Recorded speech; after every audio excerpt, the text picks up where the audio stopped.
Chaitanya Prabhu Daya Koramore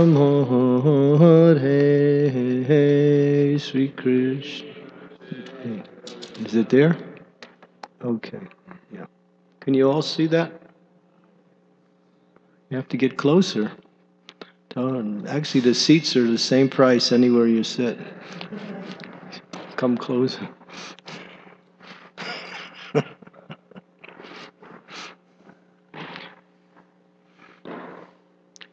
So this is actually in one temple in Slovenia, and actually the main temple there, they sing this every day as part of the morning program.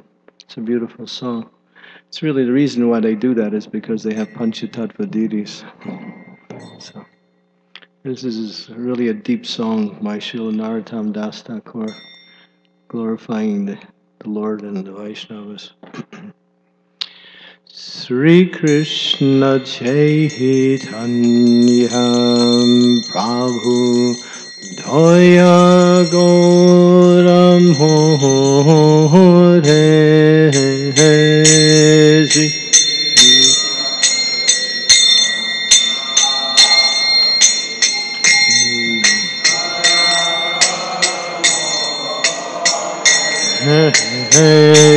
Sri Krishna Chaitanya Prabhu Daya Gaura Bhore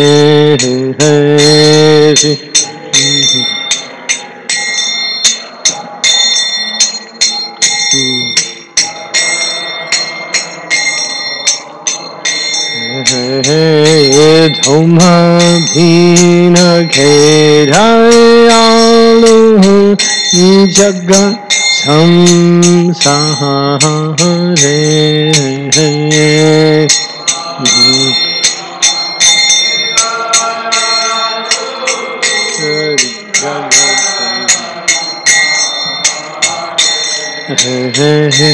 Patita Pavanha Etu Dhavatara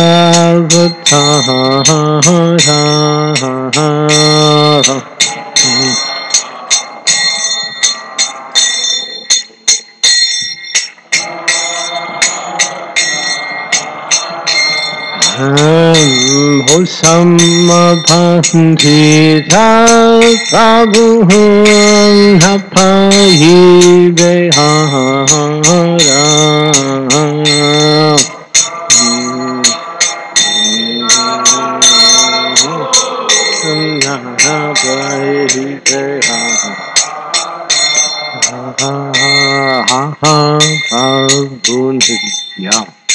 Nanda Premananda Suki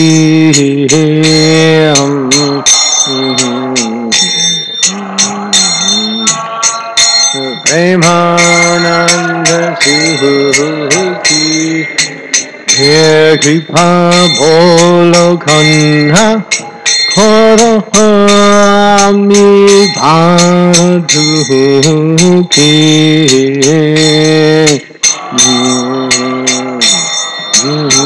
Kora Ami Bhaduki Doya Kora Sita Pati Advaita Gosaham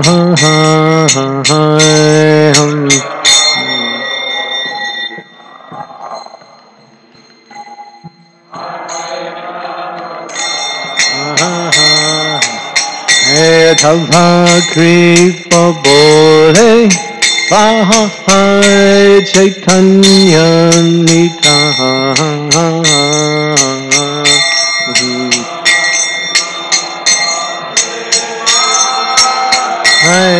Chaitanya Nitahang Swarup Sanna Tanha Rupa Raguna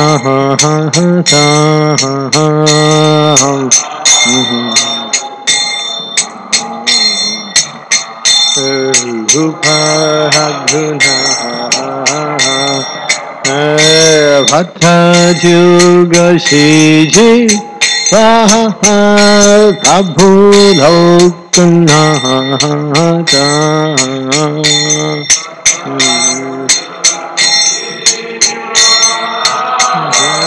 Prabhu Lokanata Dhoya Korasiya Jaya Prabhu Srinivasa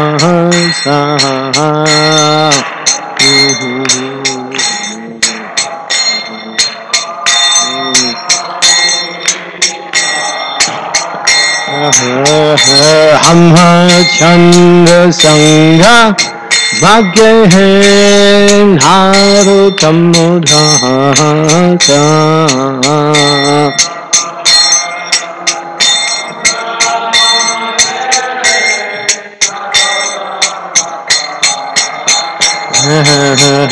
Sri Krishna Chaitanya Prabhu Dhoya Gaura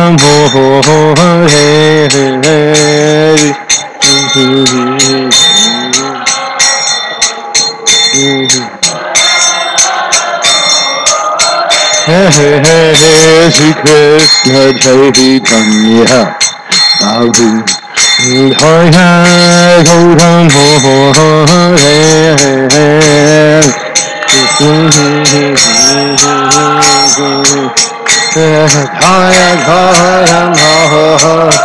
Dhaya Dhaya Soma Vina Kedaya Jagatam Sahaya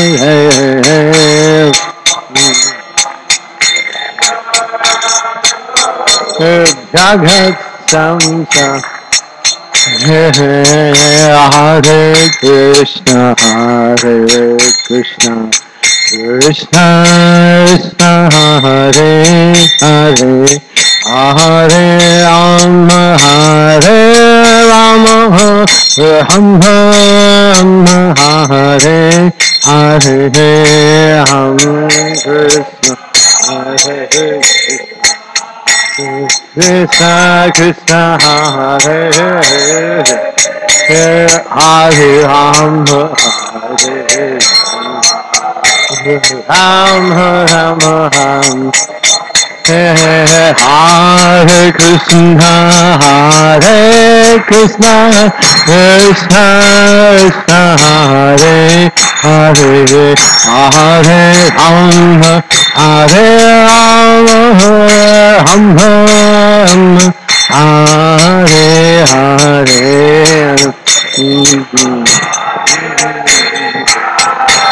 Krishna Krishna Hare Hare Hare Rama Hare Rama Rama Rama Hare Hare Krishna Hare Krishna Krishna Krishna Hare Hare Rama Hare Rama Rama Rama Hare Hare Hare Krishna Krishna Krishna Hare Hare Hare Rama Hare Rama Rama Rama Hare Jaya Gauram Nitai Gauram Nitai Gauram Nitai Jaya Gauram Nitai Gauram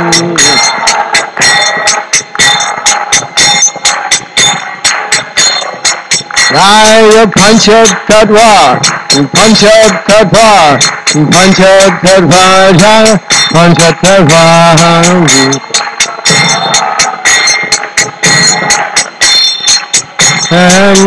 Thai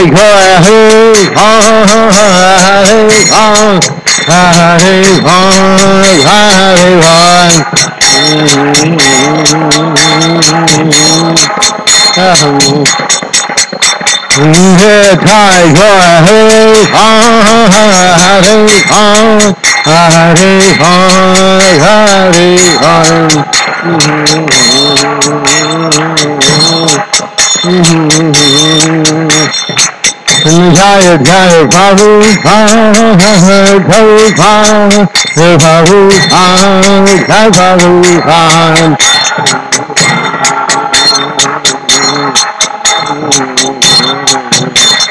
Jaya Jaya Prabhupada, Prabhupada, Prabhupada, Jai Prabhupada.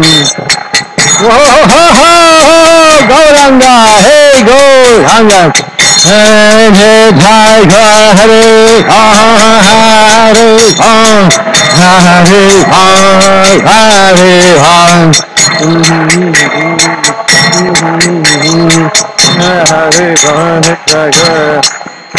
Go to Premanandi, Hari Hari Bo, Jira Prabhupada Ki Jai. Shri Krishna Chaitanya Doya Koda More.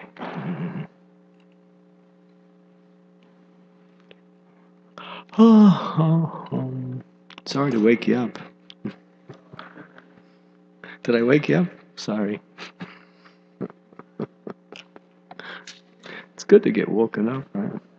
Udilo Arana Kodana Baji Twijamani Koda Amani Jage Tatari Tatari Bajiro Rom Gana Gana Jir Majiro Ro. Then the last part of Jeev Jago Gora Chandra Bhole Kota Nidra Jayo Mayam Pisachira Kole. When I first joined the Hare Krishna movement, that was a song we would sing every morning as part of the morning program. It's called the morning song, actually. And it's Lord Chaitanya. And it's describing him. He's going through the town of Nadia early in the morning with his kirtan team and saying, "Wake up! Wake up! You're sleeping. You're simply interested in decorating your dead bodies. That's all you do."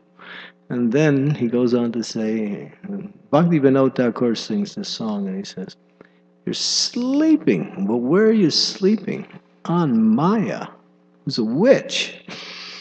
She's sucking out your blood, and you like it." So we have to wake up to Krishna. Wake up. It's a waking call. They say if you snooze, you lose. Don't sleep.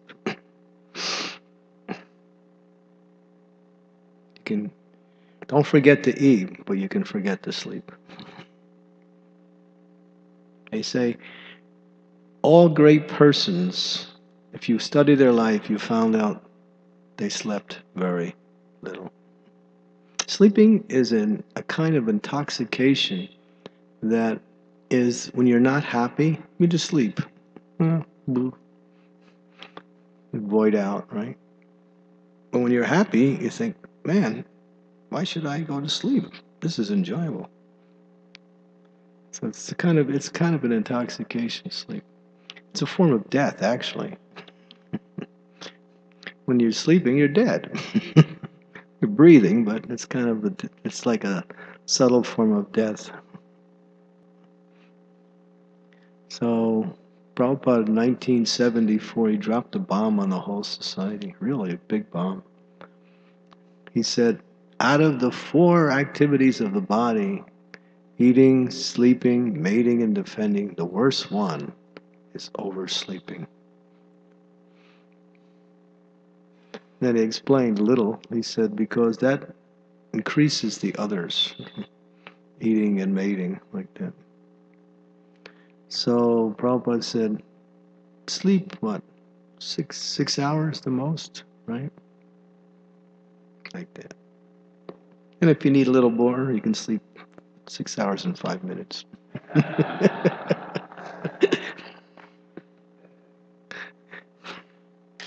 But sleeping is really, there's gun and gone. Where's the Bengalis here? No Bengalis. gun and gone. One is perspiration and the other one is sleep. So perspiration means those who work hard, that's good. But those who don't work hard, they just want to sleep all the time. Oh, it's so nice. Mother Nidra, you're my favorite worshipful deity. I do puja to you every day. And in fact, it's my favorite deity. Om Namo Sleep. So we should try to reduce sleep. And Prabhupada was in New Vrindavan. He said, "You have such a nice atmosphere here. You should sleep 1 hour a night." That's it. Because when the atmosphere is nice, it's easier not to be affected by the lower modes, right?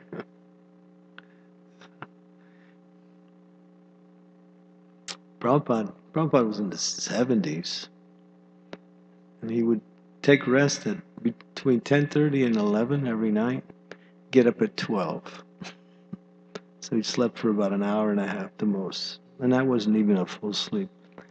And then he would begin his dictating for a few hours, and then he would chant japa. Then when it became early morning, he would take his morning walk, and then he would arrive at the temple, sit down in the Vyasasana, accept Guru Puja, and then give class, and then he would go for breakfast. After breakfast, he'd take sometimes an hour rest, and then he would get his massage for about an hour and a half, and then he'd answer letters and he'd preach to the devotees. That led all the way up to lunch, and then lunch, he would have his lunch, and then after lunch he slept another hour, and then after that he did various things, usually preaching, traveling, or whatever he had to do. And that was his schedule. So he slept an hour and a half at night the most, an hour during the day after lunch, an hour. Try that schedule. Don't try it. You won't be able to do it. That was Prabhupada. He was in his 70s, like 70s. In fact, he was doing it all the way to the end. At one point, he was not sleeping at all. At the very end, he just stopped eating and stopped sleeping. He said, "No more eating, no more sleeping. There's no question of sex life, defense. I'm liberated." He was joking, So the more we reduce the bodily activities, the more we can taste the sweetness of Krishna consciousness. If we're sleeping too much, or if we're eating too much, or if we're, the devotees don't get involved in sex life, right? But defending is another form of material consciousness, always trying to protect eating and sleeping and mating. And so these are the animal propensities, and they're there in the human form, but they're meant to be reduced. Not artificially, but naturally. But there's a conscious effort to keep the natural flow always going. The devotee thinks, "Oh, why should I have to sleep? I gotta waste time now. I could be serving Krishna." Okay, so Srimad Bhagavatam, 6th canto, chapter 7. This is verse number 15. Indra offends Brihaspati. We'll continue with our series on Guru-disciple relationship. So this is an interesting verse.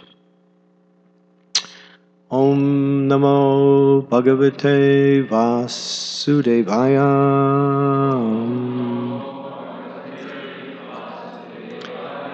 Om Namo Bhagavate Vasudevaya.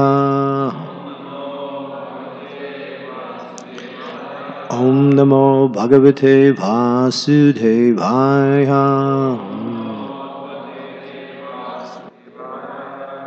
Ataham Amaracharyam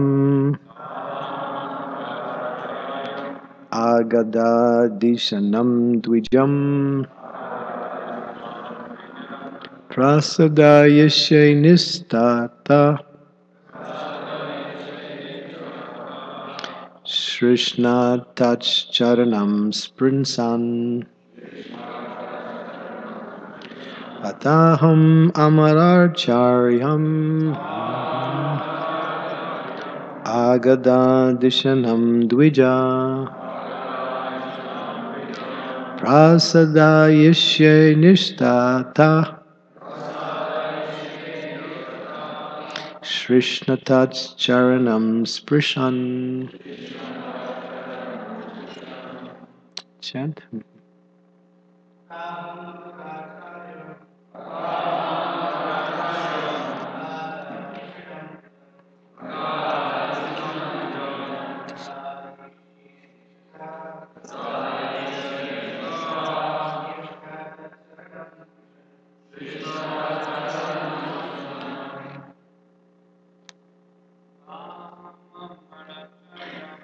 Taham acharantam.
Ladies?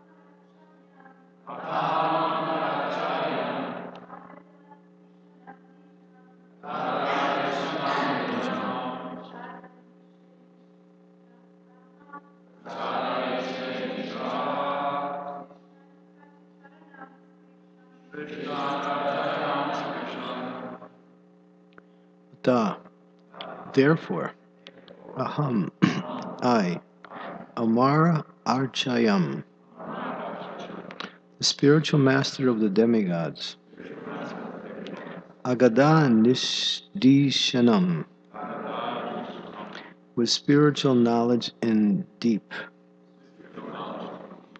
Dvija, the perfect Brahmana, Prasadayisye, I shall please, Nishata, without duplicity, Shirshna, with my head, Tat, Charanam, his lotus feet, Sprishan, touching. So King Indra, he's speaking now, and he's speaking about Brihaspati.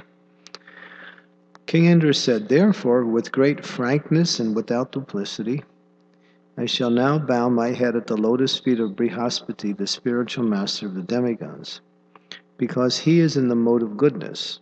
He is fully aware of all knowledge and is the best of the brahmanas. Now I shall touch his lotus feet and offer obeisances unto him to try to satisfy him. Purport. Coming to his senses, King Indra realized that he was not a very sincere disciple of his spiritual master, Brihaspati. Therefore, he decided that henceforth he would be Nishata, non-duplicitous. Nishata Shirshnatats Charanam Sprisam. He decided to touch his head to the feet of his spiritual master. From this example, we should learn this principle enunciated by Vishwanath Chakravarti Thakur. Yasya prasada bhagavat prasado yasya prasadan naguti kutopi. By the mercy of the spiritual master, one is benedicted with the mercy of Krishna. Without the grace of the spiritual master, one cannot make any advancement. A disciple should never be a hypocrite or be unfaithful to his spiritual master. In Srimad Bhagavatam 11:17-27, the spiritual master is also called Acharya. Acharyam mam vijaniyan. The Supreme Personality of Godhead says that one should respect the spiritual master, accepting him as the Lord himself. Excuse me. Navamanyete karhichit. One should not disrespect the Acharya at any time. Namartya buddhya shushyeta. One should never think the Acharya an ordinary person. Familiarity sometimes breeds contempt, but one should be careful in one's dealings with the Acharya. Agada Dishanam Dvijam. The Acharya is a perfect Brahmana and has unlimited intelligence in guiding the activities of his disciples. Therefore, Krishna advises in Gita 4:34, Tadvidi pratipatena paripasyena sevaya upadeksyanti te jnanam jnanina tattva darshanaha. Just try to learn the truth by approaching a spiritual master, inquire from him submissively, and render service unto him. The self-realized soul can impart knowledge because he has seen the truth. One should fully surrender unto the spiritual master, and with service, sevaya, one should approach him for further spiritual enlightenment. Om Agyan Timirandasya Gyananjana Salakaya Chaksu Unmilitam Yena Tasmai Shri Gurave Namaha. Shri Chaitanya Manobhistam Stapitam Yena Bhutale Swayam Rupa Kadam Mayam Dadanti Swam Padantikam. Jaya Sri Krishna Chaitanya Prabhu Nityananda Sri Advaita Gadadhar Sivasati Gaur Bhakta Vrindam. Hare Krishna Krishna Krishna Hare Hare, Hare Rama Ram Ram Hare Hare. So this is an interesting response to a very calamitous event. What happened was Indra was being worshipped by all the devas, all the siddhas, the charanas, the kimpurushas. All the heavenly realms had come to give Indra special honor. He was sitting on a very luxurious throne along with his wife Shachi Devi beside him.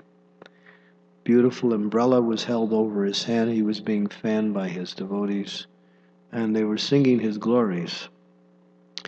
In the midst of all this, while it was going on, Brihaspati, the demigod, the spiritual master of Indra and of the demigods, just happened to walk in. Indra saw his spiritual master but didn't do anything. He continued with the worship, and Brihaspati noticed his deviant mentality, didn't say anything, turned around and left.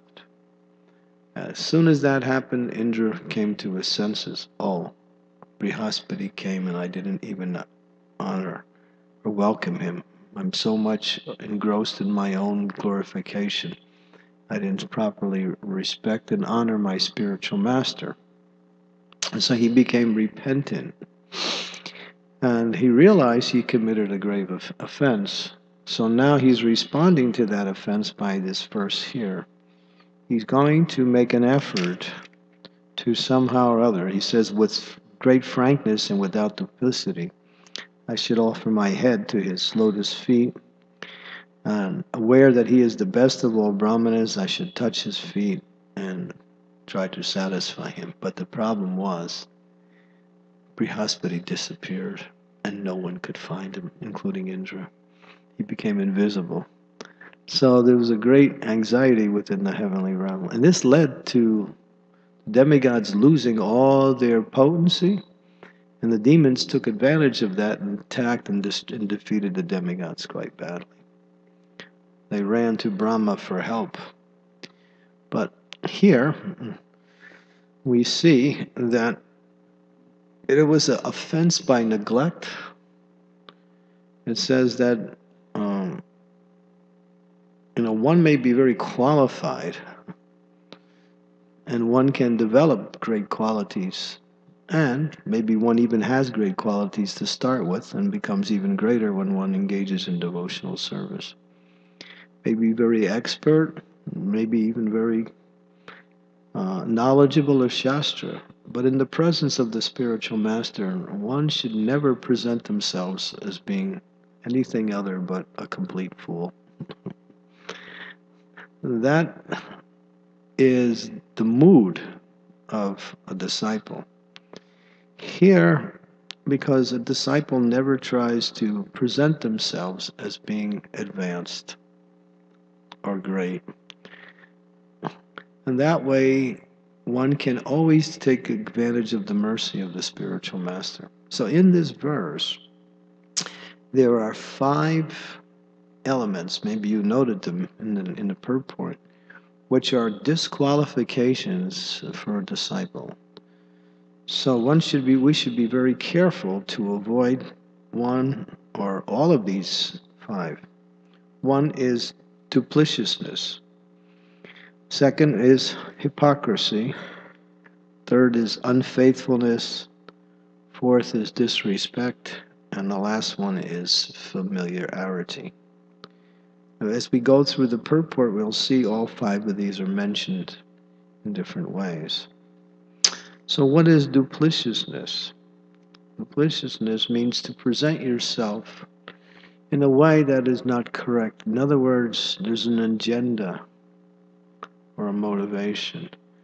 In other words, I'm serving to get something from my service, or I'm approaching the spiritual master from my own personal, what we say, interest. One should always approach the spiritual master for service. That's all. Or to learn, either one. Either to learn or to serve, either one. And if there's some requirement, that will be taken care of through this particular situation. The power of one's devotional service is so strong that simply by service, one solves all their problems. Or we might even say, gets all their questions answered. We may have a lot of questions, and that's important and for clarification. But we'll find that if we engage in devotional service, by the power of one's service, questions are automatically answered. And I'll give you an example. In the life of Bhaktisiddhanta Saraswati Maharaj, Prabhupada's spiritual master, one very distinguished, I believe he was a politician, but not the kind of politician we see today who was very avaricious. He was very conscious of spiritual life, had a lot of regard for Bhaktisiddhanta and what he was doing to spread Krishna consciousness. So he came to see Bhaktisiddhanta, paid his obeisances, and said, Maharaj, I have some questions. Bhaktisiddhanta said, well, actually, right now, I don't have time for your questions, but why don't you just go to the pujaris and ask them? So, taking the instructions of Bhaktisiddhanta on his head, he went to the pujaris. And he asked them if he could ask questions. And they said, actually, we're taking care of the deities. Silver and brass, we're polishing them now. Why don't you help us with that? So they had just begun. So he said, fine. So he was also polishing the brass along with all the pujaris. And this went on for some time, and after everything was done, he did nice service. They said, well, what is your question? He said, thank you. I don't have any questions. And he walked out, and then Bhaktisiddhanta saw him leaving and said, oh, did the pujaris answer your questions? He said, Maharaj, yes, thank you very much, and he left. So what happened was, by his absorption in devotional service, Krishna in the heart revealed the answers to his questions. And that not only applies for questions, it applies to problems too. When we are absorbed in Krishna's service, we can also contact Krishna in the form of Supersoul, and then Krishna will dictate answers, ideas, inspirations. Everything is coming that way. Now, this doesn't mean that we shouldn't ask questions. This is just another way to understand how that most of our questions can be understood, answered through the power of our devotional service. Or we might even say through the power of our chanting of a Hare Krishna Maha Mantra. So a devotee never approaches the Lord, for something material or something, what we say. A devotee wants to hear and learn and also serve. That's all. Sometimes we say, come to learn, learn to serve. Because service is the expression of one's bhakti, like that. So one should not be duplicitous. One has an agenda or a motivation for whatever one does. Hypocrisy. What is hypocrisy? That's really a strong word. It's kind of scary, isn't it? If someone calls you a hypocrite, you're ready to punch him, right? It's a heavy word, really. Prabhupada would use the word rascal. And that's a pretty heavy word in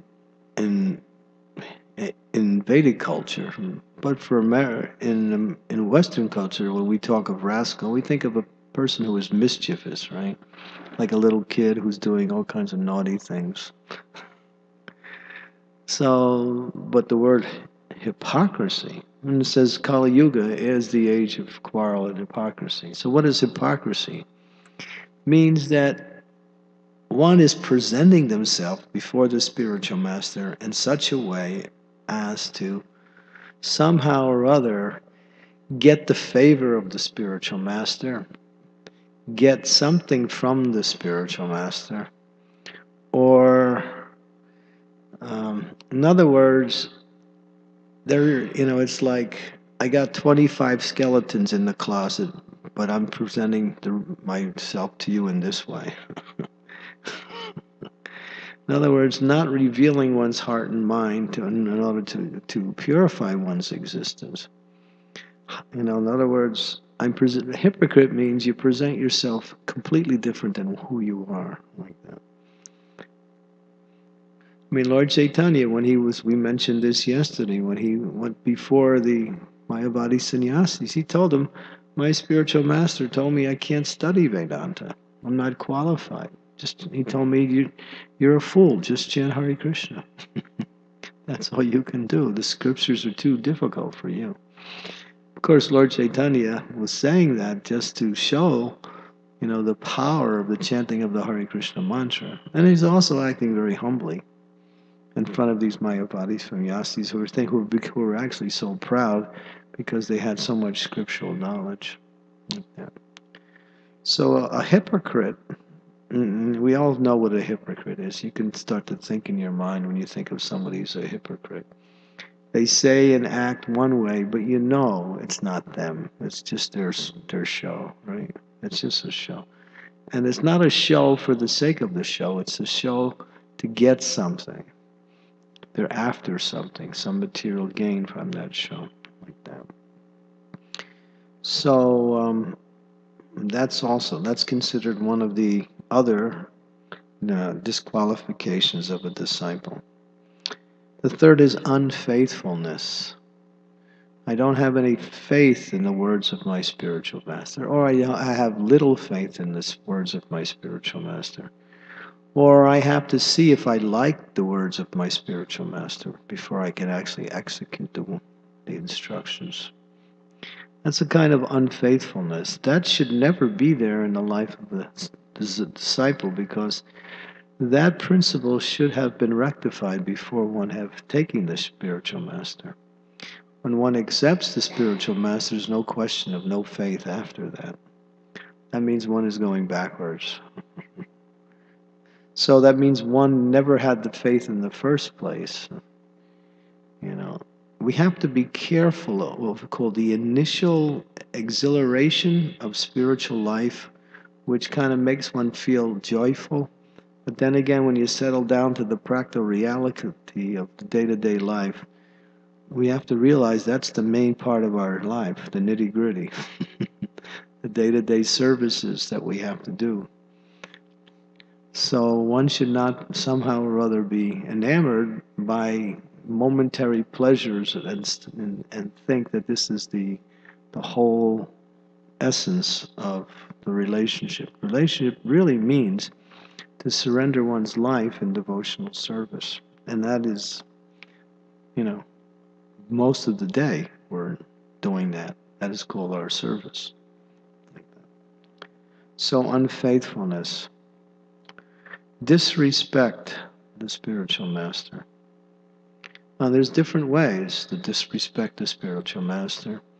If you're in the presence of the spiritual master and you present yourself as being more learned to the spiritual master, if you correct the spiritual master,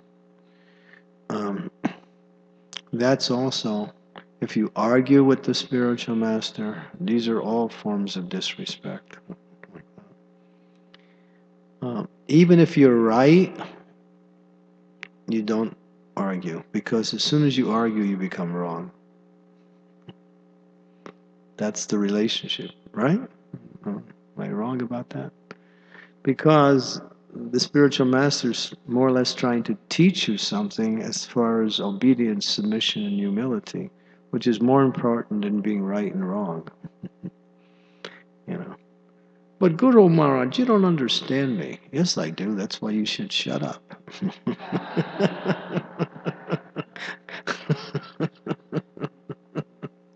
So like that. So the point is, one should be very careful not to, disrespect by acting outside of one's, position.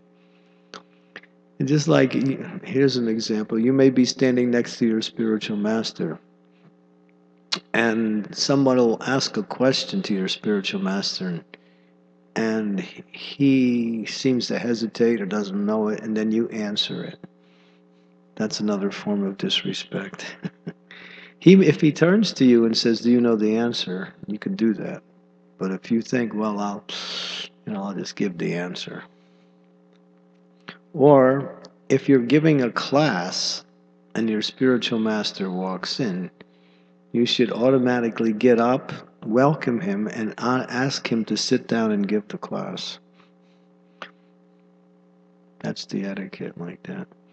Because to speak in the presence of someone more learned, that is called Maryada Vatikramita. What is it? Vatikrama. Maryada Vatikrama. It's in the 3rd canto. Therefore, in an assembly of Vaishnavas, sometimes when we give class, we see elevated Vaishnavas sitting in the class. We say, please give me your blessings to give this class. Please give me your permission to give this class. Like that.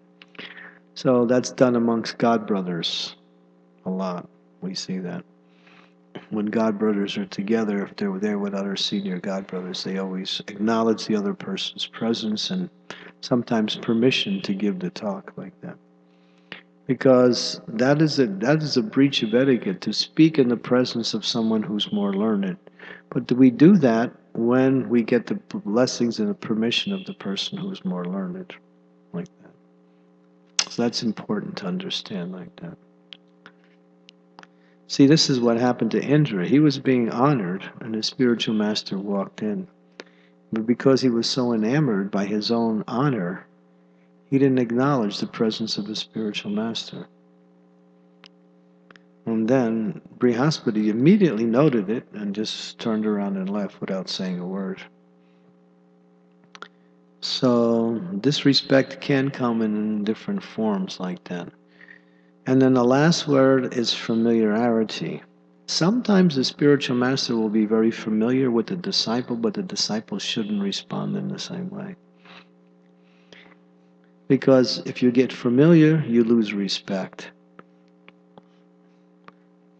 If you get familiar, you lose respect. And then when you lose respect, then you start to minimize the importance of his instructions and his presence like that.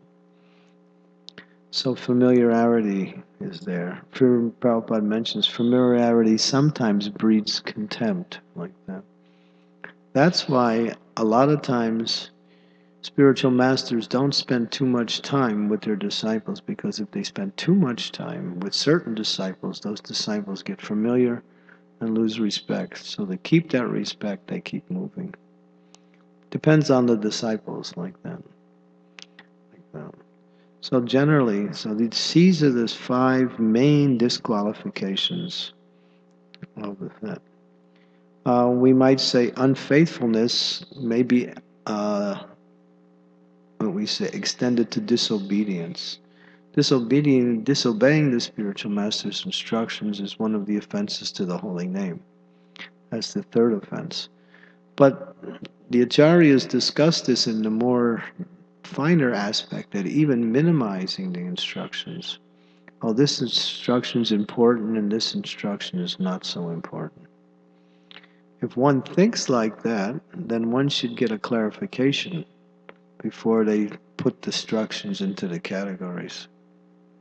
Because sometimes the spiritual master will give general instructions, and it doesn't seem like he might be giving you a suggestion rather than an instruction. And if you take it as a suggestion, or you can take it or leave it type thing, you might find yourself in problems.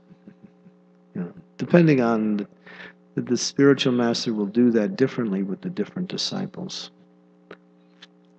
Some disciples, they like to be told what to do. Others don't. But they're somehow trying to accept it anyway. So, therefore, the spiritual master. So disobedience, of course, leads to all the other ones. That's the main offense, to disobey the instructions of the spiritual master. That means to disobey the instructions of the Lord, because there's no difference between the instructions. And then there was that one example where we see it sometimes if we listen to Prabhupada's lectures. We find that Prabhupada sometimes he will quote a verse and he'll forget the verse, or he'll quote the verse differently than the actual verse. And one senior devotee asked Prabhupada about that. He said, how should we think when we see that? And Prabhupada didn't really respond so much to his question, but the other devotees got on his case for asking that question to Prabhupada. So sometimes we see that the acharya, or the spiritual master, should be perfect in all aspects. But his perfection is not his material abilities, but his ability to engage and elevate the disciple towards devotional service. That's his expertise. It's like we say, Gaur-Kishore Das Babaji Maharaj couldn't even write his name, but still he was the spiritual master of one of the greatest and of all Vaishnava scholars in the history. And Bhaktisiddhanta Saraswati was a walking encyclopedia. He was given that title sometimes, but his spiritual master was Gaur-Kishore Das Babaji, and when he met his spiritual master, he would fall flat as a, menial servant, although his spiritual master had no literary ability at all. So that's brought out in the Nectar of Instruction, where some material defect is not a disqualification for a spiritual master. A material defect is not a disqualification. It's just, and it gives you, the example is given, just like the Ganges is a very pure water, but sometimes there's dirt and garbage thrown in the Ganges. Does that make the Ganges dirty? No. The Ganges is not dirty because of the presence of the garbage, because the Ganges cannot be polluted by anything material. So in the same way, the spiritual master, although may have material defects or material incompetence, that's not a disqualification for his spiritual acumen, like that. And sometimes we see that disciples take a spiritual master because they're enchanted or enthralled or attracted by something material about the spiritual master. And that will lead to disappointment later on in the relationship between the disciple and the spiritual master, because that has a tendency to change or wear off. The reason we take a spiritual master is to a Brahma Jigyasa, to learn what is, the Supreme Brahman or Krishna. That's the only reason.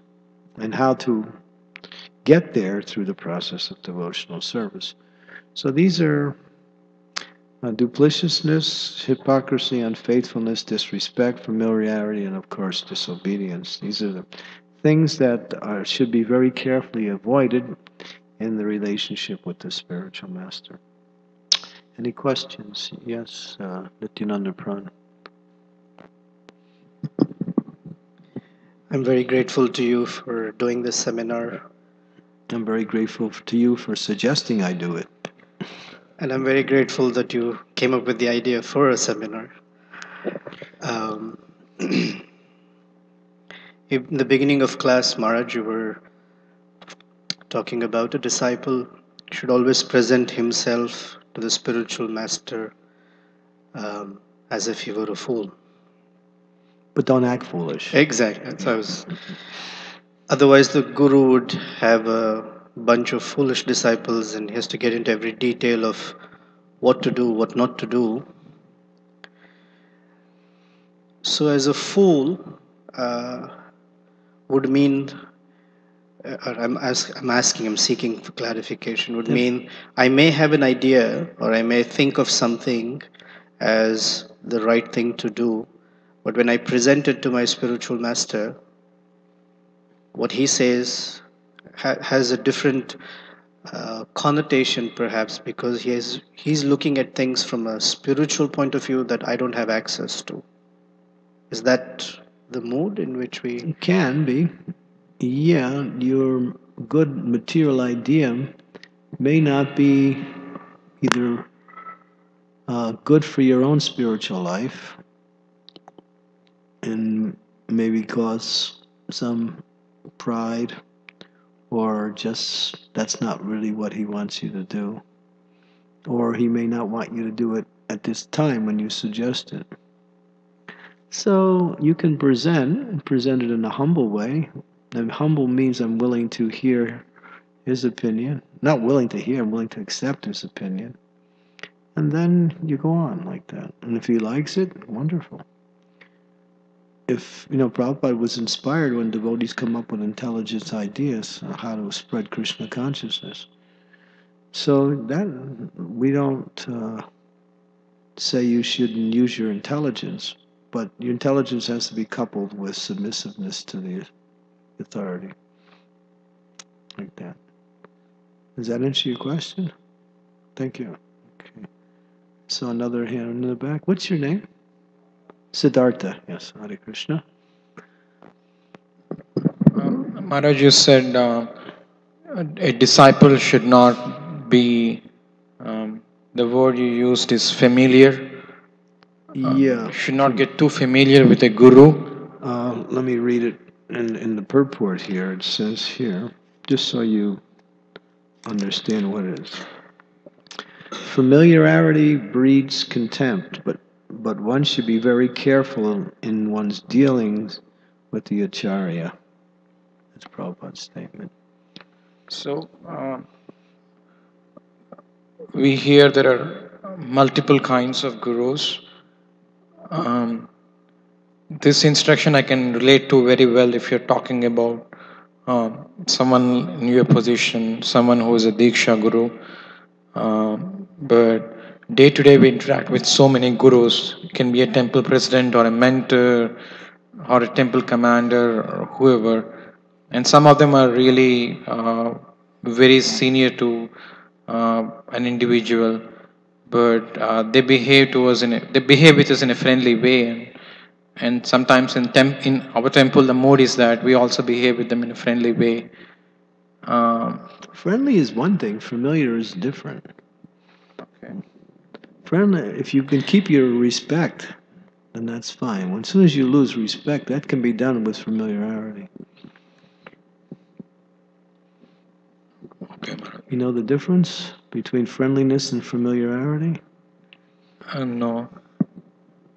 Who can explain? What's the difference between familiarity and friendliness? Familiarity is going into areas you're not supposed to be in. And friendliness is just the natural characteristic of a relationship. But in some cases, like Prabhupada said, you shouldn't try to carry on a friendly relationship with the spiritual master. Because the mood is that, he's senior and you're junior and you have to learn. Friendly sometimes takes the stage of equality in relationship. Friends are usually on an equal basis. So then the ability to learn becomes subordinate to the mood of friendship. You follow that? Yeah. Okay. Yes, Glenn? Hey, Munchie, you had your hand up?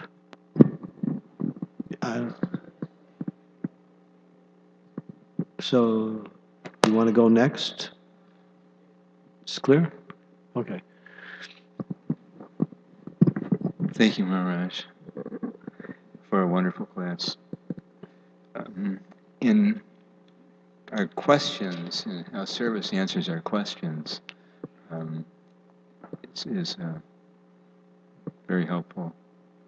And I'm wondering about the issue of inquiry. Inquiry? Well, yes, in that, say, questions come up that are on our mind, and we do a service, and we do find the answers. And is the spiritual master wanting to know what our inquiries are, whether or not we get an answer to them, or does it send a bad message? Does the spiritual master want to know about our inquiries? Right. Is that the question? Well, I'm thinking our service, answers do come to us. And yeah. So should we still? If you're sure, then go ahead. But if you're not sure, then you can clarify. If there's any doubt, better to clarify than, take a risk and make a mistake. Will our spiritual master be disappointed or concerned about us if we have too little inquiry? Well, if you're doing okay, then it's no problem. But if you're not doing okay, you better start inquiring. That's the point. Inquiry should be there when you're, getting a little bit shaky. Otherwise, you can just hear the classes, hear the lectures, and get everything you can from that. And you may ask questions on philosophical principles, but if it comes to practical things, and then there may be a need for that. The thing is, the thing you should remember is doubts are like demons, and they destroy our ability to practice Krishna consciousness. So as soon as you have doubts, get rid of it, because doubts grow, and they turn into full-blown obstacles. And when they get too full-blown, they actually knock one out of devotional service. So, as Prabhupada said, get your doubts clear up, ask questions.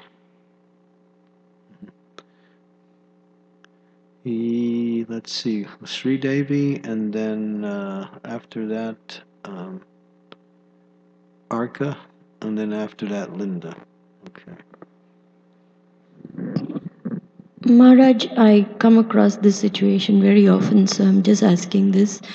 When a couple has different spiritual masters, then should the husband's spiritual master be approached and not the wife's, or will that create tension between the couple? The wife shouldn't act independent of her husband. As soon as she does, she's breaching the whole etiquette. Therefore, she should consult with her husband like that. The husband is actually the spiritual master of the wife. In Vedic culture, that's usually the spiritual master doesn't even deal with women. He deals with the women by dealing with the husband, and the husband deals with the woman. But in the case where the woman doesn't have a husband, then there might have to be some adjustments. So proper, what we say, communications are there in order to help the lady. But if you have a husband, then you just work through your husband, that's all. But what if the husband is not taking instructions, not really following, and the wife wants to be really following the instructions? Then she should act in a way to try to inspire him. She should try to work on helping him become more serious. Not by chastising him, but by inspiring him in a positive way. You know. A relationship between husband and wife, this is a whole seminar in itself. It's not very popular in Western culture, this seminar. But that's why Western culture is so screwed up, because they don't follow the proper culture. They don't want to follow, and yet they have so many problems. So the husband has to be qualified to take care of his wife. Otherwise, he shouldn't take on a wife. And the wife should be qualified to serve her husband. Otherwise, she shouldn't take a husband. You know, it has to be that relationship. So when there's a question of, your question, then ultimately the husband should decide. You can decide in consultation with each other, but ultimately the spiritual master should deal with the husband like that. Thank you. Mm-hmm. Okay, does that help? Yes. Arka? This is a very sensitive point and requires much discussion. Thank you, Maharaj. Thank you. I have a doubt. Over the years, I have heard that once you get initiated, the guru accepts karma of his disciple, and sometimes this state of mind comes that one may not trust himself enough to put his spiritual master at the risk of getting a reaction for future fall downs, and therefore one may be reluctant to formally accept initiation. And I guess my question is how to handle this state of mind to move forward. Your concern is appreciated, but it's not really it's not real. In the sense that, as I was discussing there with some of my senior God brothers, they say Krishna doesn't give the spiritual master, enough karma that's going to break him. It's not like, he takes your karma and then he's just going to break, Krishna is going to give that spiritual master some of the karma in such a way that he goes on in his devotional service. So that's not so much a concern. I mean, there's some people we get a little bit scared. I remember there was one person in India. He was an abortionist, and he had performed 35,000 abortions. 35, and then he came to Krishna consciousness. And he was looking for a spiritual master. They were all running in different directions.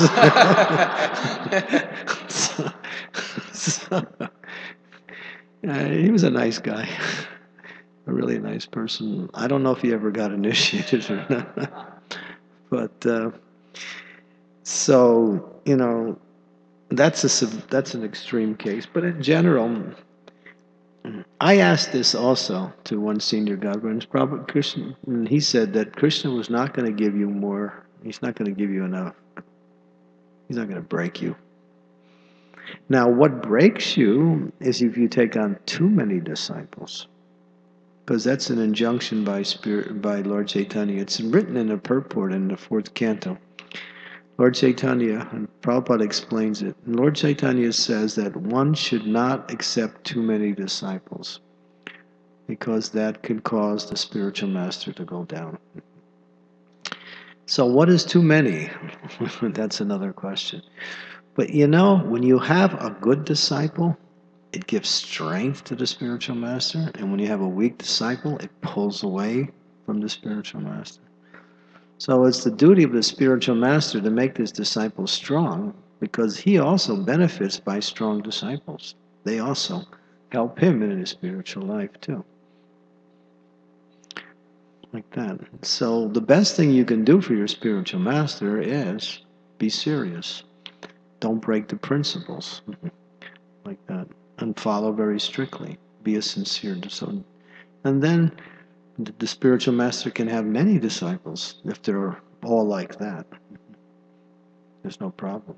In fact, it's very good. Thank you, Maharaj. Okay, so Linda's next. After Linda, a lady behind you. I don't know your name. You're next, yeah. Thank you very much, Maharaj, for all the classes you've given. I've been learning so much. Hare Krishna. I'm just wondering, what is the etiquette, since you talked about the disqualifications of a disciple, if one takes on a Shishka guru? Shishya. Shishka? Sishka. Shiksha. Shiksha guru. And also senior devotees. What should, you were mentioning these disqualifications, and I'm wondering if they would also apply toward a Shiksha guru and toward... Yeah, because guru is equal. Both. And also to senior devotees? Well, these things are not desirable in any category of activity. Disrespect,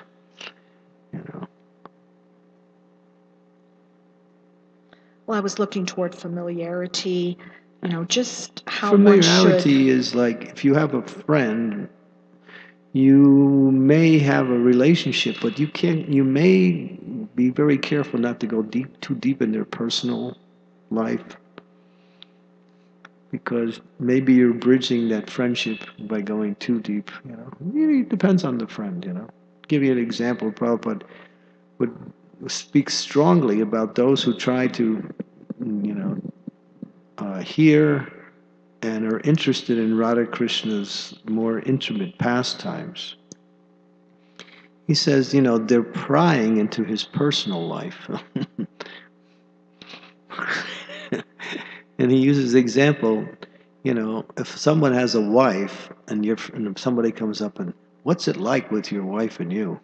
You just punch, you think, this is none of your business, right? That's kind of private, right? So that's what they're doing to Krishna. That's getting familiar. That's bridging the the limit of friendship, going too far.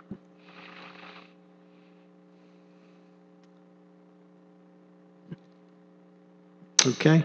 So, just be careful. If you're humble, you don't have any problems.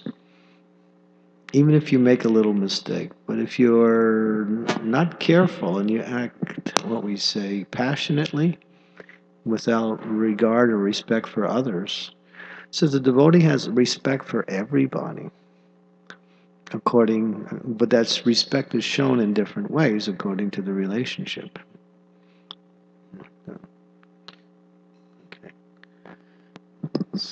Okay.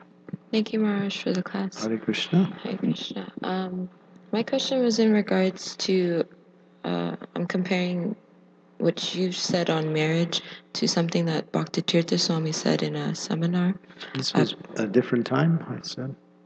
Yeah, because he gave this statistic that, it was a seminar on leadership.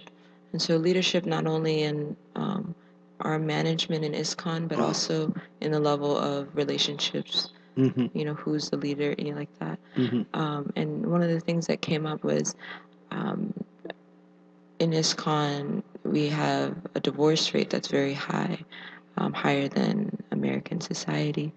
And so what do we need to do?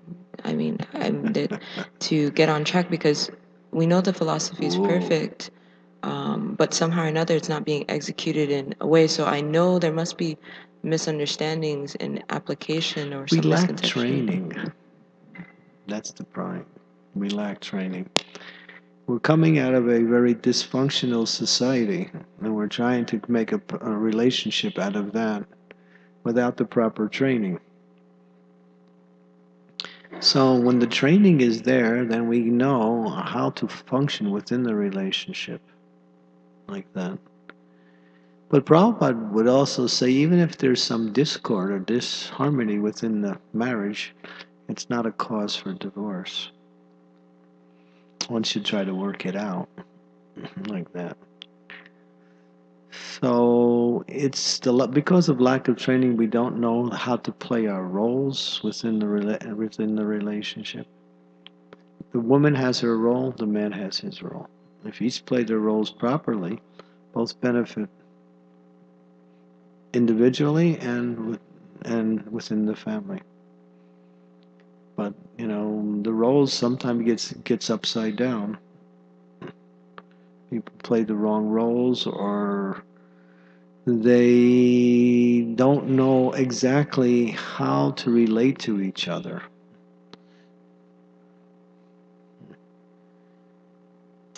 And part of getting married is choosing a partner that has two things: similar likings, similar nature.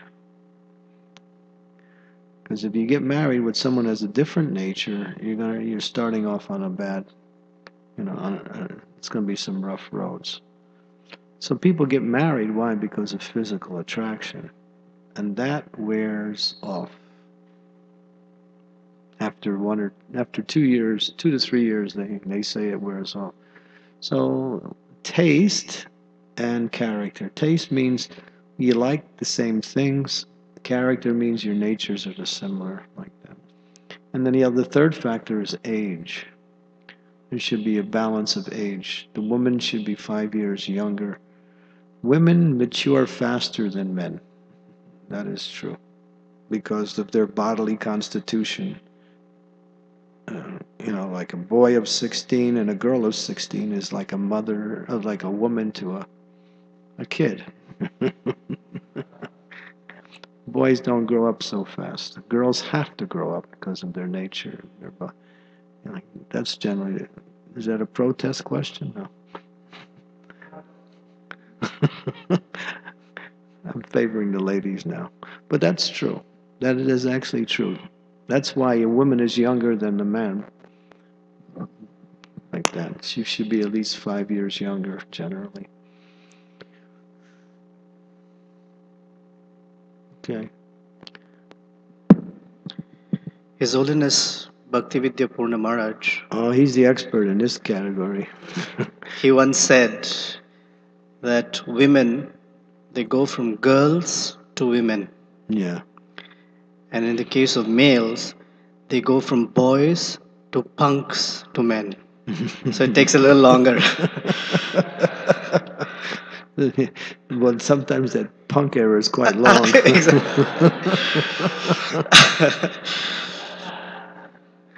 I found that very amusing. Yeah, he's good. He can speak for hours on this subject, and it's amazing. But women have more to lose than men. Men want to play, and women want to get serious. That's the whole thing. So when men grow up a little bit later, generally, it depends on their family, like that. Sometimes if they have a good family, they grow up nicely. They can avoid the punk era. Like that. That's why nowadays we have so many ladies who are not married. Why? Because they see, the problems with getting married and this broken relationships. There's so many divorces. So the women are more cautious now getting married, and therefore, they go on sometimes too long without getting married. And then that's a problem too. Therefore, parental supervision really helps. That's why it says a woman should work under the care of her parents until she gets married. Of course, in Western society, the parents are not so educated either. But in Vedic culture, parents who are of that culture and training, that's their responsibility. If a father's main duty in the family is to get his daughter married. If he doesn't do that, he's negligent in his duty. That's a serious oversight. That's his main duty. And when he finds a husband for his daughter, he worships that husband as if he would worship a deity. It says that the father pays respects to the son-in-law and honors the son-in-law because he's helped him, what we say, take care of his main responsibility, finding him a husband for his daughter. The father is completely grateful. That's Vedic culture, which is real culture like that. So now times the fathers don't take enough responsibility for the daughters. They should be very actively looking for their daughters, making sure they find a nice husband. Yes, I think we got off the guru thing. Yeah, I had a question about the guru topic. Bring it back to, because I said this is a whole nother subject. It's a very sensitive subject too. Yes. For a grihastha topic, 1 weekend will not be sufficient, Maharaj. 1 year would It will not be. You were talking about in the context of a material disqualification or a material imperfection in a guru does not disqualify him. So I was thinking that a material perfection in the name so-called perfection may not necessarily be a qualification either. Yeah. For being a guru. Exactly. So sometimes, and then you expressed that sometimes people choose a guru because of some material way of seeing things. Mm-hmm. So this is a question that comes up quite often. When a person says, such and such is my guru, and if a question is, how did you know? Is some answer like, my hairs were standing on end in that class, or somehow I felt very ecstatic when something happened. So your question is, how do you really know how to exactly how to know? Well, we discussed this, and what the answer we usually come up with is that, of course, the search principle should be there sufficiently. One should search out a spiritual master for a long time until they actually, are sure. But what you're looking for in that person is that person that you have developed complete faith that that person can take you back to Godhead. In other words, many persons can inspire us in different ways, and maybe many persons can inspire us in the same way. But that person who consistently inspires us to serve and to surrender, that's the guru. Not just he gives a nice class and our hairs are standing on end and we're doing backflips in the kirtan. No, that's not the whole. That person who you feel can take you back to Godhead and who can encourage you to serve and surrender. You want to give your life to that person. So that's what you should look for. But nowadays, we pick personalities, Women usually choose gurus because, something they see as a husband. It's like, if I had a husband, he would be like my guru. Something like that. Not all the time. But it's like that. It's a problem sometimes. So therefore, guidance in choosing a guru in order to discriminate what is one's motivation for surrender. Why do you want that person? Well, he's cool.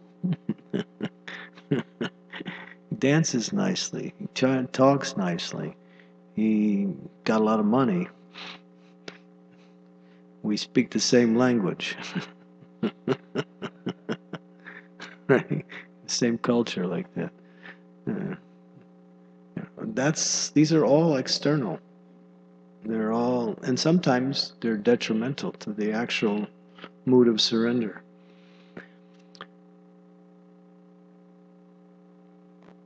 From Mandar Peshwe Prabhu. Who? I'm not sure who that is. Mandar Peshwe? Speak slower. Mandar Mandara? Peshwe. Okay. Mandara. His question is, can there be ups and downs in spiritual master-disciple relationship due to unsteadiness in devotional service? How to move forward?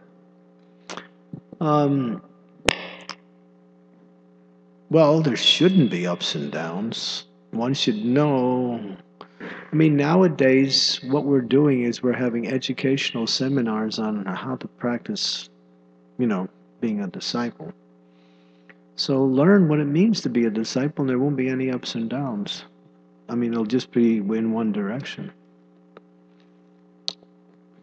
And the spiritual master also must be qualified to lead his disciple like that. So now we're also having seminars. There's one coming up in February on, guru. What does it mean to be a guru? So we want to avoid any future, fall downs from gurus. So what do they have to do? Or what do they need to do to, be more proficient, sufficient, expert in their service? So if everyone knows their service nicely, even if there's an up and down, it'll be just very small. It won't be a continuous up and down like that. Up and down means there's no real communication.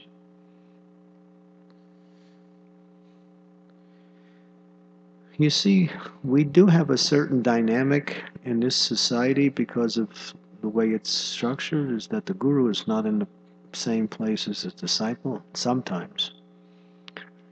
Most of our spiritual masters travel, and therefore they're not always with the disciples. But you see, in the Vedic cultures, the guru was there, and the disciple, they were in the same villages and same areas like that. You can always contact your spiritual master. Now it's email, but email is really insufficient and somewhat impersonal. And I talked to one senior devotee, and if someone writes them a problem letter, he says, I don't answer it on email. I simply arrange for a phone call. And then I deal with it. Because email, you can't really, you say something, they say something back, you say something. So it goes on, and then there's no real conclusion like that. So, therefore, when you get the opportunity for personal association, hey, grab it. Take it much as you can. But take it in the right mood. To learn, to hear, to serve. And you'll find, you get all your questions answered. And if they're not, then just whatever's left, just ask. So we should avoid ups and downs by proper relationship.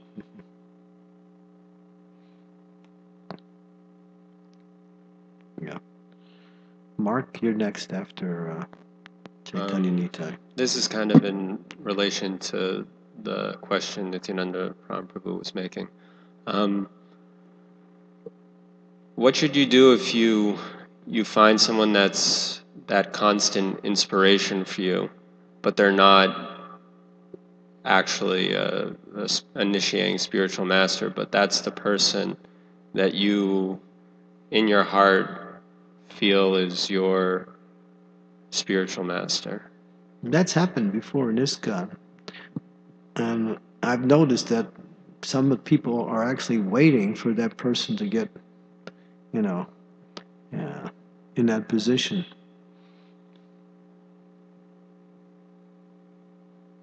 I can name a few, but I won't. So yeah. So, but you can still take guidance from that person. And that person can be your spiritual master, but still to get connected to the parampara, Diksha is still required. So get a Diksha guru, and but before, when you get a Diksha guru, you should say that actually I'm really inspired by this person. I really want to take instructions and guidance from them, and if he gives approval, then wonderful. And usually they give approval. There's nothing more pleasing to a spiritual master than when his disciples is getting help from somebody else. It's really pleasing. Because, in our society, it's required. It's required. If a person's not getting a help from anyone outside of their spiritual master, they're going to really, really struggle. And that's why we have the mentor system. I don't know if we can talk about that briefly, is that now it's required that everyone has a big brother or big sister in their area, aside from their guru, that they are accountable to. So they can get guidance and ask questions and whatever. That system is being developed in many places. Because how does a spiritual master know what's going on in your life? Just what you tell him.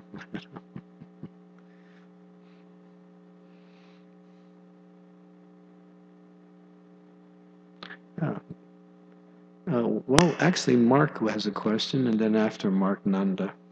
Give Mark the microphone.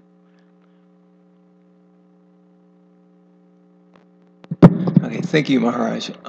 Today in the purport, Prabhupada brought up the verse, Acharya Mam Vijanayan Navaman Yeta Kardi Chit from the 11th canto. Right. It seemed like when he was analyzing that verse, there was no distinction between the word Acharya and spiritual master and guru. Yeah. But yesterday when we were talking about it, it seemed like there was a distinction when we were talking about Prabhupada versus... This is really hard to sort this out, but spiritual master means one who guides one on the path of spiritual. Acharya means one who does that too, but he's also what we say, teaches by example. Prabhupada used that definition. Acharya means one who teaches by example, one who's proficient to teach by example. So that's the only distinction I know. And sometimes, we say big acharyas. It seems like there's a certain emphasis on the acharya as opposed to a spiritual master. He has more caliber or weight within the function, but not within the spiritual acumen.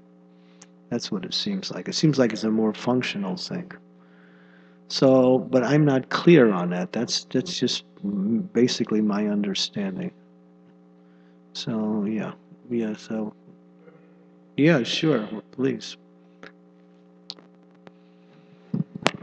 In this case, Brihaspati is called Amara Acharya. And in Bhagavad Gita, chapter 13, in those texts where Krishna gives the 20 qualities of knowledge, or items of knowledge, there is Acharya Upasana. Right. And Prabhupada does translate that as spiritual master. Mm-hmm. So in general, it seems that if a more generic term to use, if Acharya would mean teacher,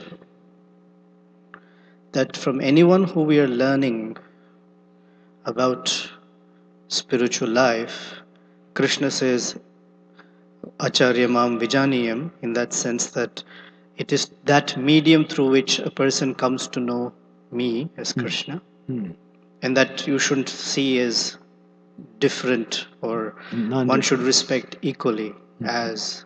So the word teacher sometimes helps me make that as Acharya. As Acharya, because here is the teacher for the Devas. Mm-hmm. So that's a good point. the principle of a teacher. Keep asking that question to different senior devotees and see what kind of answers you get. Yeah. Ananda?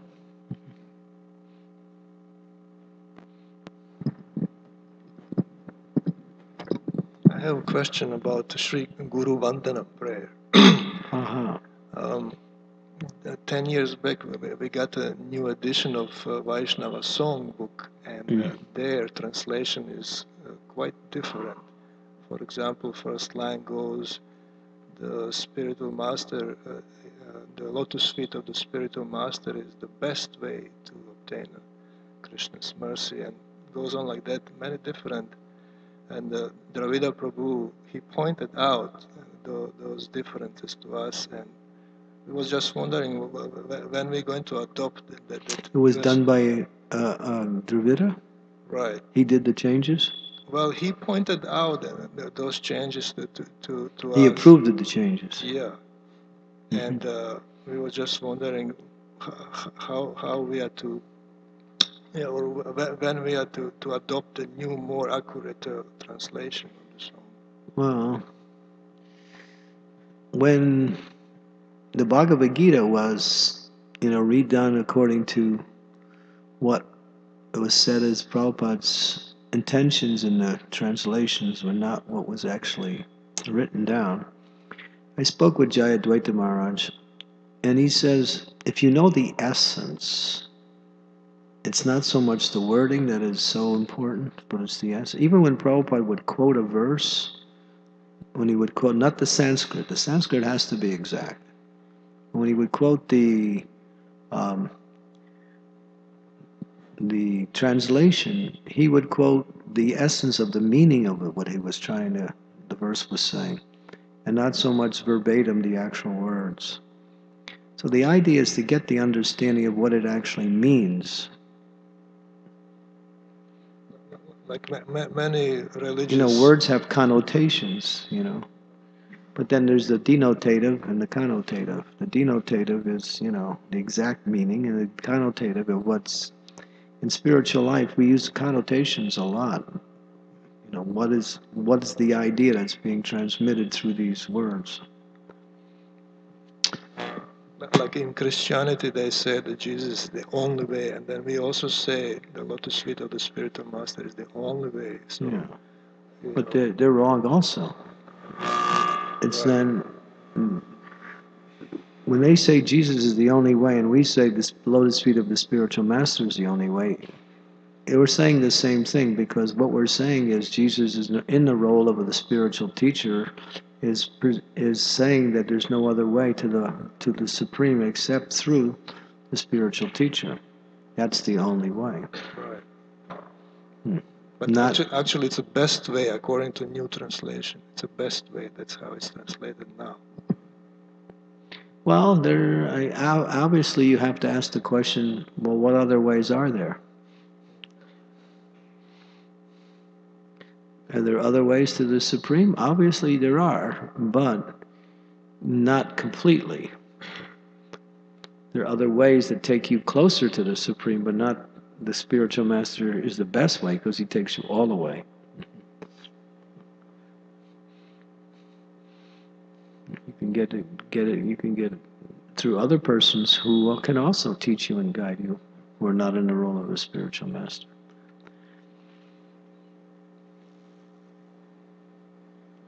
So, this is something that needs to be discussed. Okay, Himanshu, and then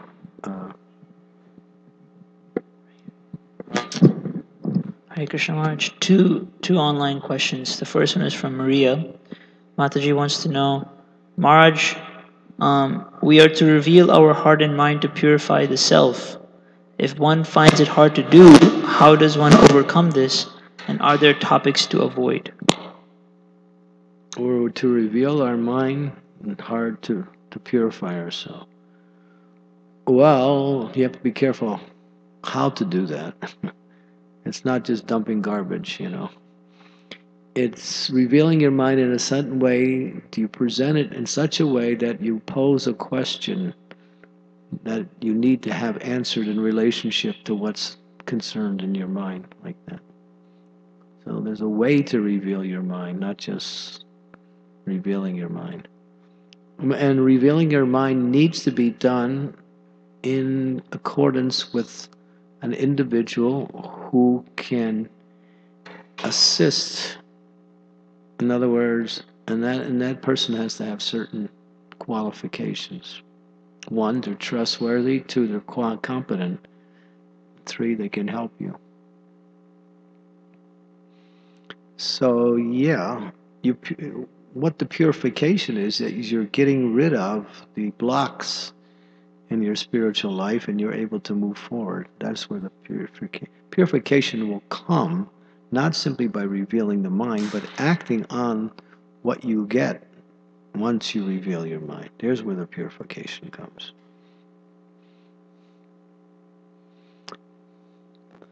The other question is from Carlos. He wants to know, is there a method or a way to reprogram a person when we get a spiritual master in terms of etiquette and manners? Reprogram who? The disciple. In terms of his etiquette and manners when he gets a spiritual master. So is there a way to do that?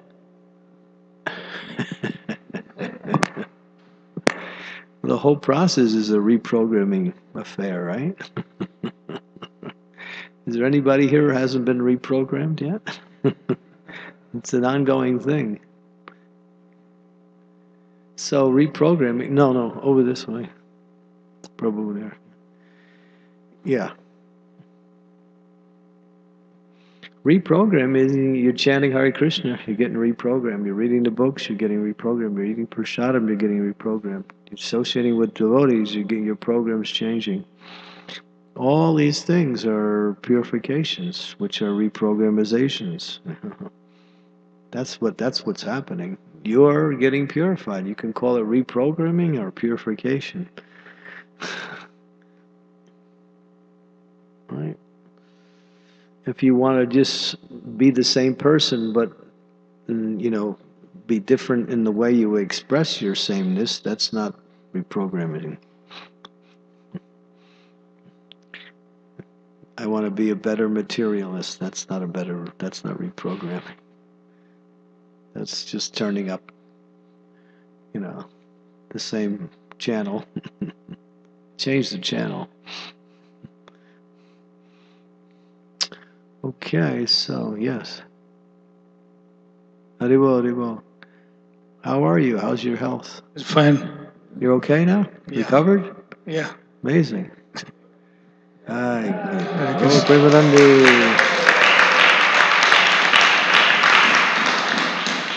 Prayers of the Vaishnavas, huh? In our movement, we see so many devotees are taking 2-3 times, initiation. Mm-hmm. So there's a failure. So still you think about some behalf of Prabhupada taking some another guru, or you direct think about Prabhupada as a spiritual master? Yeah. Once you get initiated, and even if your spiritual master falls down, you're still initiated. And you just take shelter of Prabhupada and take shelter of the association of devotees in the process. You don't need another guru. But in some cases, people are so weak in their own spiritual life, they have to have somebody. So we are allowing reinitiation, but it's not necessary. There's no scripture injunction that says you need reinitiation. You're already initiated. As long as the spiritual master was in good standing when you took initiation, which is usually the case. So, and then, so yeah, you're already connected. You just follow the process, take association with devotees, like that. But if you're not strong enough and you need another spiritual master, that option is available. In fact, that was a debate in ISKCON for a long time, that we shouldn't allow reinitiations. That was coming from certain devotees, but that was rejected because certain devotees really, they can't make it unless they have a living spiritual master. So reinitiation was given. It's not against the injunction, but the injunction doesn't say you have to get reinitiation. So yeah, you're right. Just take shelter of Prabhupada and follow the process. And you're already initiated. Did that answer your question? Yeah. Okay. Thank you. Maharaj, I'm a little worried about this part, so I'm asking this question. Why does the spiritual master have to suffer? He doesn't suffer. So anybody in Krishna consciousness doesn't suffer. Suffering is for the karmis, for the materialists. Devotees have difficulties. There's a difference between having difficulty and suffering. And so there's inconveniences, there's difficulties, there's reverses. Haribol. But suffering is for the non-devotees. They suffer. Suffering, it comes with attachment. When you're attached, you suffer. If you're attached to Krishna, you never suffer. You might have to go through some inconveniences. Bhakti-tirtha Swami, he was a beautiful example of a person who was apparently undergoing some real severe physical pain. But, he turned it into an opportunity to preach Krishna consciousness. And even though he was experiencing tremendous pain, when he was hearing, Chaitanya Charitamrita read to him, he was saying, I wouldn't trade this position for anybody, he was saying. So the material body is going to go through what it has to go through. You can expect it. Well, people say, oh, he's sick, he's dying. Yeah. Welcome to the material world. This is the way it works, man. Get it? You're going to be in the same position too, so don't be surprised. This is reality. Don't try to hide reality behind some false illusion. It's just the way it is. The only way you can get out of this mess is become Krishna conscious, and then you can transcend all these things. Otherwise, the body goes, disease is there, Haribol. It's just the way life is, right? You plan for, we know what our philosophy is? Hope for the best, expect the worst. That keeps you going in Krishna consciousness. Hope for the best, expect the worst. That's what I said to Dayita when I came the first day. When the room was cold, there was no bedding and nothing. And there was nothing. I said, he was apologizing. I said, no, I'm just used to it. I just hope for the best and expect the worst. Sorry. Just so you don't do it again. So the point is, that's the way life is. You hope for the best, expect the worst. If you expect the worst, you're never disappointed. But still, you should hope for the best. Maharaj, my question actually was, at the time of initiation, the spiritual master takes away the karma, and then again... They just don't make any more problems, that's all. Okay. That's all. Don't worry about that. Just don't give him more headaches, that's all. Yes, Maharaj. Okay. Haribol. Are we running out of time? It's 9:20 now. Okay, so we'll take one more question from our Igor, who's running the mic. Is it just an online question? Yes, Maharaj. Okay. Is there any questions here first before we take online questions? I always like to give priority to this place first. Yeah. Okay. Arka, and then we'll take the online question, and that's it. Maharaj, you mentioned yesterday that obedience creates faith. And I was wondering, what are some ways to increase one's obedience to Guru and then increase our faith in the process and the Guru and... Ask him what you can do. Right. Thank you. Thank you. Good. Thank you very much. Hare Krishna Maharaj. This is a question by Mandar Pishwe. His question is, with fall downs that happen in GBC and also in the past history of ISKCON, how can one have implicit faith to regard Guru on an absolute level as Sri Krishna? Obviously, these things shake people's faith. We're not going to try to say it doesn't. It does shake people's faith. Therefore, there shouldn't be any fall downs. We're trying to prevent that. But in the history of spiritual life, these things do happen.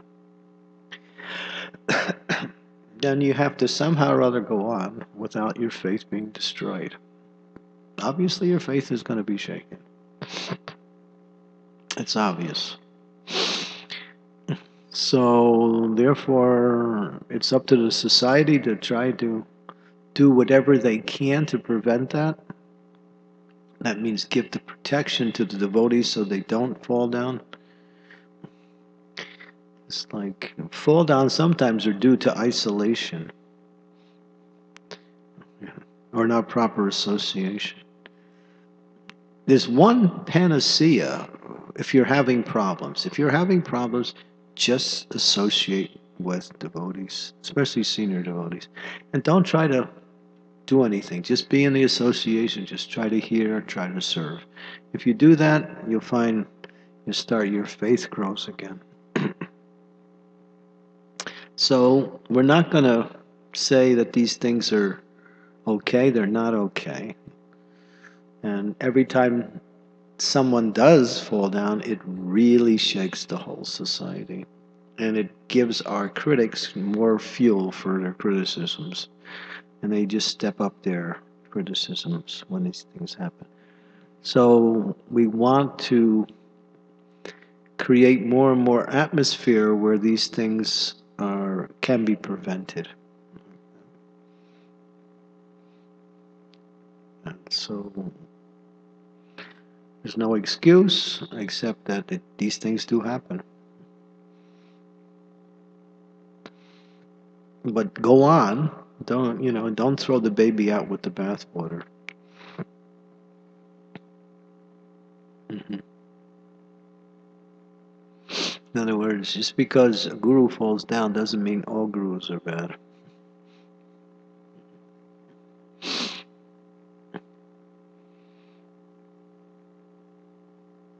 Okay. But when it does happen to you, then go and get shelter and talk and get your mind cleared so it doesn't, turn into some kind of loss of faith, extreme loss of faith. Get some shelter. Well, every time that happens, you see the GBC runs to the disciples to give them solace and, shelter as soon as that happens. So, like that. Okay, thank you. So next session is at 11 o'clock. Then tonight we'll speak on the prayer, Sri Guru Vandanam. 11:30, yeah. No, I just was thinking of yesterday's schedule. I forgot it was 11:30. Yeah, 11:30 is better. Okay, so 11:30, 1 o'clock. Thank you. Srila Prabhupada ki jai.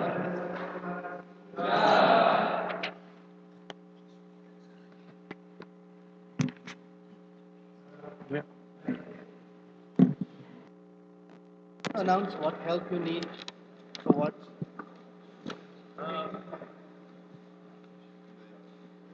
Hare Krishna.